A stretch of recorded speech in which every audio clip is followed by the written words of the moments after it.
You ask Tiger to solve. This deals with linear equations with one unknown. The final result is x equals -8. Let's solve it step by step. Simplify the expression. Expand the parentheses.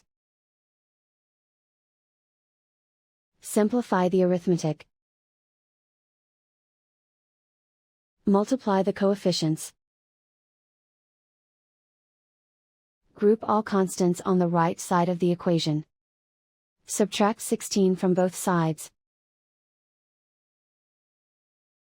Group like terms. Simplify the arithmetic.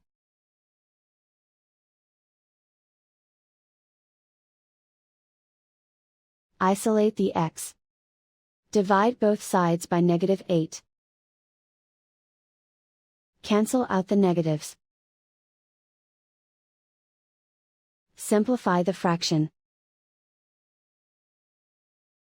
Move the negative sign from the denominator to the numerator.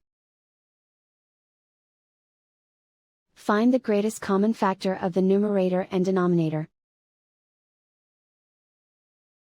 Factor out and cancel the greatest common factor. And so the final result is x equals -8.